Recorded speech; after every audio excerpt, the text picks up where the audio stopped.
ओम शांति। आज 13/2/2023 के साकार बाबा के महावाक्य में बाबा बोले, मीठे बच्चे, यह गॉड फादरली वर्ल्ड यूनिवर्सिटी है, मनुष्य से देवता, नर से नारायण बनने की। जब यह निश्चय पक्का हो तब तुम ये पढ़ाई पढ़ सको। प्रश्न में, मनुष्य से देवता बनने के लिए तुम बच्चे इस समय कौन सी मेहनत करते हो? उत्तर में, आँखों को क्रिमिनल से सिविल बनाने की, साथ साथ मीठा बनने की। सतयुग में तो है ही सबकी आँखें सिविल, वहाँ ये मेहनत नहीं होती।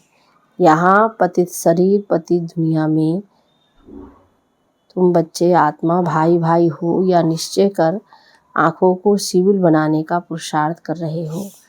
दूसरा प्रश्न में, भक्तों की किस एक बात से सर्वव्यापी की बात गलत हो जाती है? उत्तर में, कहते हैं, हे बाबा, जब आप आएंगे तो हम आप पर वारी जाएंगे। तो आना सिद्ध करता है वे यहाँ नहीं है। ओम शांति। बाप रूहानी बच्चों से पूछते हैं कि अपने आत्मा के स्वधर्म में बैठे हो, या तो जानते हो कि एक ही बेहद का बाप है जिसको सुप्रीम रूह या परमात्मा कहते हैं। परमात्मा है भी जरूर, परम पिता है ना, परम पिता माना परमात्मा। यह बातें तुम बच्चे ही समझ सकते हो। 5000 वर्ष पहले भी यह ज्ञान तुम सबने ही सुना था। तुम जानते हो आत्मा बहुत छोटी सूक्ष्म है, उनको इन आँखों से देखा नहीं जाता है।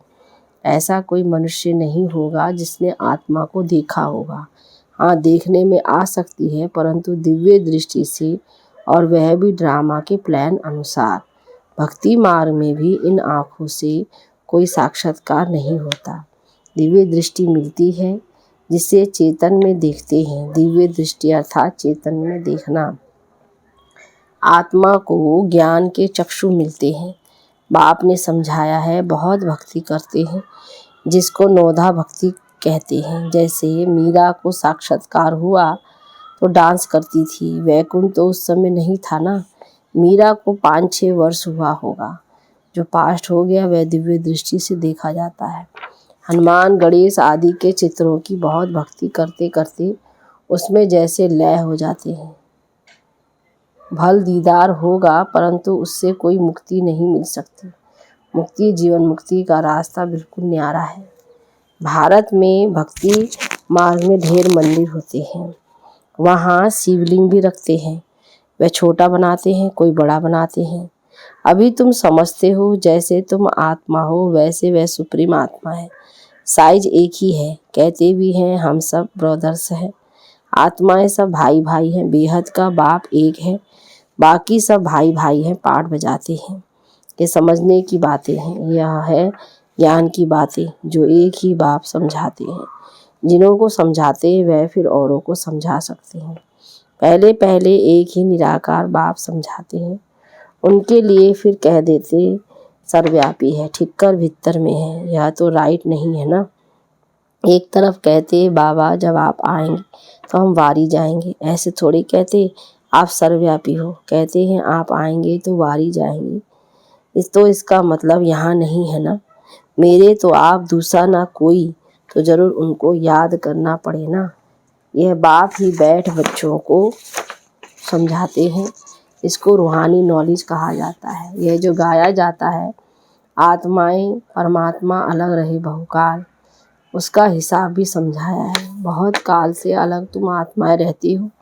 अब बाप के पास आए हो राजयोग सीखने। बाप तो सर्वेंट है, बच्चों को सिखाते हैं। बड़े आदमी जब सही करते हैं तो नीचे लिखते हैं ओबीडेंटली सर्वेंट। बाबा कितना ऊंचा, और हम बच्चों के सेवाधारी बन जाते हैं।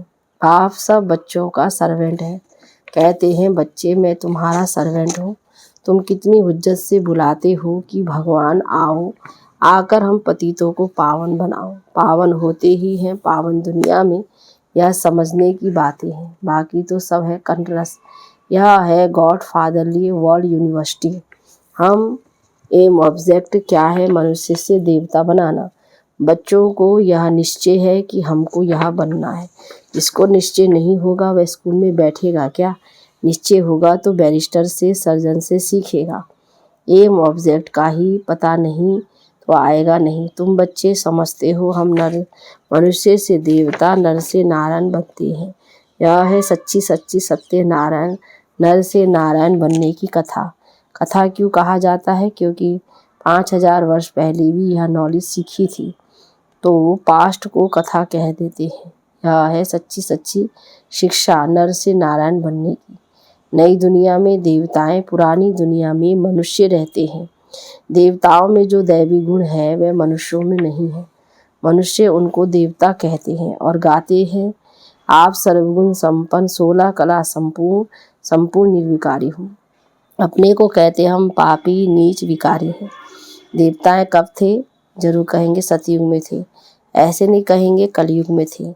आजकल मनुष्यों की तमो प्रधान बुद्धि होने के कारण बाप के टाइटल भी अपने ऊपर रख देते हैं। वास्तव में श्रेष्ठ बनाने वाला श्री श्री तो एक ही बाप है। श्रेष्ठ देवताओं की महिमा अलग है।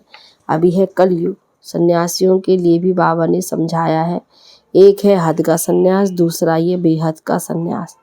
वो लोग कहते हमने घरबार आदि सब छोड़ा है, परंतु आजकल तो देखो लखपति बन बैठे हैं। सन्यास माना सुख का त्याग करना। तुम बच्चे बेहद का सन्यास करते हो क्योंकि समझते हो कि ये पुरानी दुनिया खत्म होने वाली है, इसलिए इनसे वैराग है। वो लोग तो घरबार छोड़ फिर अंदर घुस आए हैं। अभी पहाड़ियों आदि पर गुफाओं में नहीं रहते, कुटियाएं बनाते हैं तो भी कितना खर्च करते हैं। वास्तव में कुटिया पर कोई खर्चा थोड़ी लगता है। बड़े बड़े महल बनाकर रहते हैं। आजकल तो सब तमो प्रधान है। अभी है ही कलयुग। सतयुगी देवताओं के चित्र नहीं होते तो बाबा कहते स्वर्ग का नाम निशान ही गुम हो जाता है। तुमको समझाया जाता है अब मनुष्य से देवता बनो। आधा कल्प भक्ति मार्ग की कथाएं हैं। सुनकर सीढ़ी नीचे उतरते आए हो, फिर 5000 वर्ष बाद एक्यूरेट वही ड्रामा रिपीट होगा। बाबा ने समझाया भी है, किसको ऐसे कहना नहीं कि भक्ति को छोड़ो। ज्ञान आ जाता है तो फिर आप ही भक्ति छूट जाएगी। समझते हैं हम आत्मा है। अब बेहद के बाप से हमको वर्षा लेना है। पहले बेहद के बाप की पहचान चाहिए। वह निश्चय हो गया तो फिर हद के बाप से बुद्धि निकल जाती है। गृहस्थ व्यवहार में रहते बुद्धि का योग बाप के साथ लग जाएगा। बाप खुद कहते हैं शरीर निर्वाह अर्थ कर्म करते बुद्धि में याद रहे एक बाप की। देहधारियों की याद ना रहे, वह होती है जिस्मानी यात्रा। ये तुम्हारी है रूहानी यात्रा। इसमें धक्का नहीं खाना है। भक्ति मार्ग है ही रात, धक्का खाना पड़ता है। यहाँ धक्के की बात ही नहीं। याद करने लिए कोई बैठता नहीं है। भक्ति मार्ग में कृष्ण के भगत चलते फिरते कृष्ण को याद नहीं कर सकते हैं क्या? दिल में तो उनकी याद रह जाती है ना। एक बार जो चीज़ देखी जाती है तो वह चीज़ याद रहती है। तो तुम घर बैठे शिव बाबा को याद नहीं कर सकते हो, यह है नई बात। कृष्ण को याद करना वह पुरानी बात हो गई। शिव बाबा को तो कोई जानते ही नहीं है कि उनका रूप क्या है, सर्वव्यापी भी क्या है, क्या बताए ना। तुम बच्चे जानते हो हम आत्मा का बाप परमपिता परमात्मा है। आत्मा को परमात्मा कह नहीं सकते। अंग्रेजी में आत्मा को सोल कहा जाता है।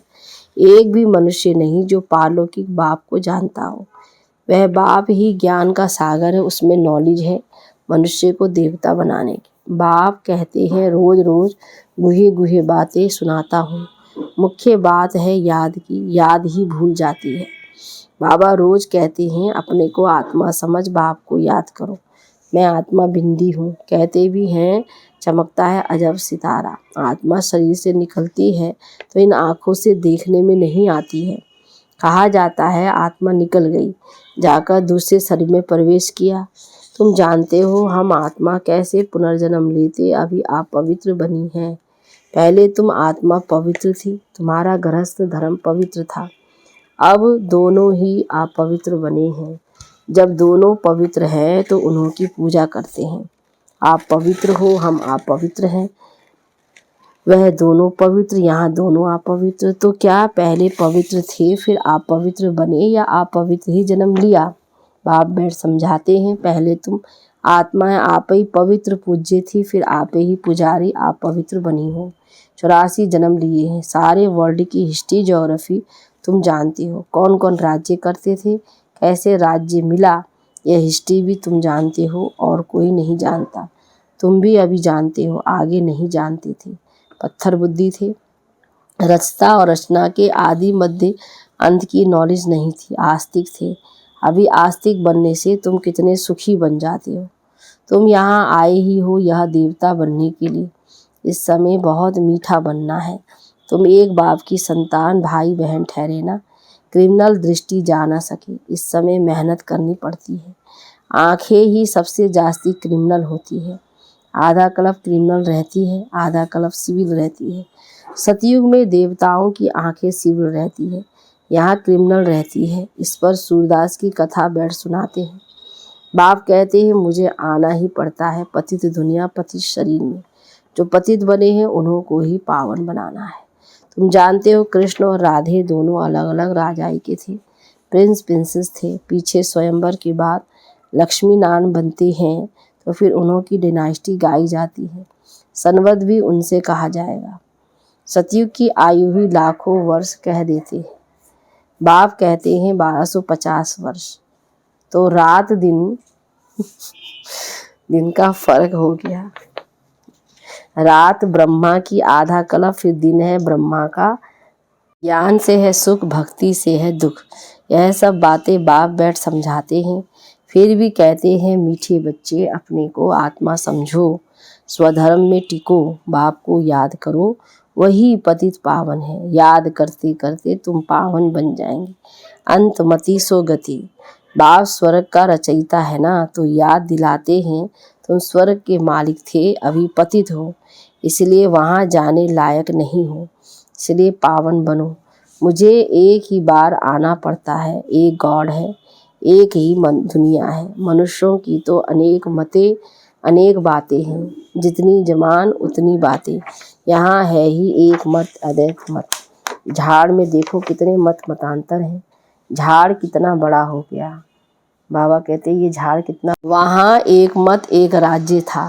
तुम जानते हो हम ही विश्व के मालिक थे। भारत कितना साहूकार था। वहाँ अकाले मृत्यु कभी होता नहीं। यहाँ तो देखो बैठे बैठे यहाँ यह गया, चारों तरफ से मौत है। वहाँ तुम्हारी आयु बड़ी थी, अभी तुम ईश्वर से योग लगाकर मनुष्य से देवता बन रहे हो। तो तुम ठहरे योगेश्वर योगेश्वरी, फिर बनेंगे राज राजेश्वरी। अभी हो ज्ञान ज्ञानेश्वरी, फिर राज राजेश्वरी कैसे बने, ईश्वर ने बनाया। कैसे बनेंगे अभी तुम जानते हो। उन्हों को राजयोग किसने सिखाया, इन देवी देवताओं को ये सच्चा राजयोग किसने सिखाया, तो पूछेंगे तो कहेंगे ईश्वर ने। वहाँ उन्हों की 21 पीढ़ी राजाई चलती है। वह तो एक जन्म में दान पुण्य करने से राजा बनते हैं, मर गया तो खलास। अकाले मृत्यु तो सबकी आती रहती है। सतयुग में ये ला नहीं।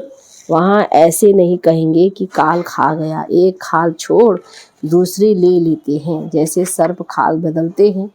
वहाँ सदैव खुशी ही खुशी रहती है, जरा भी दुख की बात नहीं। तुम सुखधाम का मालिक बनने के लिए अभी पुरुषार्थ कर रहे हो। अच्छा मीठे मीठे सीखी लदे बच्चों प्रति माता पिता बाप दादा का याद प्यार और गुड मॉर्निंग। रूहानी बाप की रूहानी बच्चों को नमस्ते, रूहानी बच्चों की रूहानी बाप दादा को गुड मॉर्निंग, नमस्ते बाबा नमस्ते। धारणा के लिए मुख्य सार में पहली पॉइंट, इस पुरानी दुनिया से बेहद का संन्यास करना है।